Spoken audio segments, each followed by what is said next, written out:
पुत्रदा एकादशी व्रत कथा। महाराज युधिष्ठिर ने पूछा, हे भगवान, आपने सफला एकादशी का महात्म्य बताकर बड़ी कृपा की। अब कृपा करके यह बतलाइए कि पौष शुक्ल एकादशी का क्या नाम है, उसकी विधि क्या है और उसमें कौन से देवता का पूजन किया जाता है। भक्त वत्सल भगवान श्री कृष्ण बोले, हे राजन, इस एकादशी का नाम पुत्रदा एकादशी है। इसमें भी नारायण भगवान की पूजा की जाती है। इस चराचर संसार में पुत्रदा एकादशी के व्रत के समान दूसरा कोई व्रत नहीं है। इसके पुण्य से मनुष्य तपस्वी, विद्वान और लक्ष्मीवान होता है। इसकी मैं एक कथा कहता हूँ, सो तुम ध्यान पूर्वक सुनो। भद्रावती नामक नगरी में सुकेतुमान नामक का एक राजा राज्य करता था। उसके कोई पुत्र नहीं था। उसकी स्त्री का नाम शवैया था। वह निपुत्री होने के कारण सदैव चिंतित रहा करती थी। राजा के पितर भी रो रो कर पिंड लिया करते थे और सोचा करते थे कि इसके बाद हमको कौन सा पिंड देगा।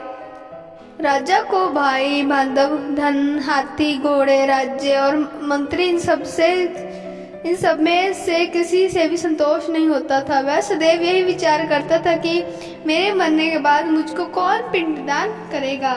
बिना पुत्र के पितरों और देवताओं का ऋण मैं कैसे चुका सकूंगा।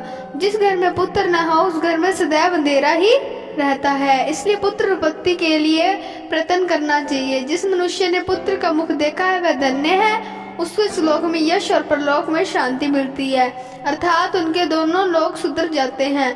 पूर्व जन्म के कर्म से ही इस जन्म में पुत्र धनादि प्राप्ति होती है। राजा इसी प्रकार रात दिन चिंता में लगा रहता था। एक समय तो राजा ने अपने शरीर को त्याग देने का निश्चय किया, परंतु आत्मघात को महान पाप समझकर उसने ऐसा नहीं किया। एक दिन राजा ऐसा ही विचार करता हुआ अपने घोड़े पर चढ़कर वन को चल दिया तथा पक्षियों और वृक्षों को देखने लगा। उसने देखा कि वन में मृग, व्याघ्र, सुअर, सिंह, बंदर, सर्प आदि सब भ्रमण कर रहे हैं। हाथी अपने बच्चों और हथनियों के बीच घूम रहा है। इन वन में कहीं तो गिद्दड़ अपने कर्कश स्वर में बोल रहे हैं, कहीं उल्लू ध्वनि कर रहे हैं। वन के दृश्यों को देखकर राजा सोच विचार में लग गया। इसी प्रकार आधा दिन बीत गया। वह सोचने लगा कि मैंने कई यज्ञ किए, ब्राह्मणों को स्वादिष्ट भोजन से तृप्त किया, फिर भी मुझको दुख प्राप्त हो। क्यों? राजा प्यास के मारे अत्यंत दुखी हो गया और पानी की तलाश में इधर उधर फिरने लगा। थोड़ी दूर पर राजा ने एक सरोवर देखा। उस सरोवर में कमल खिले थे तथा सारस, हंस, मगरमच्छ आदि विहार कर रहे थे। उस सरोवर के चारों तरफ मुनियों ने आश्रम बने हुए थे। उसी समय राजा के दाहिने अंग फड़कने लगे।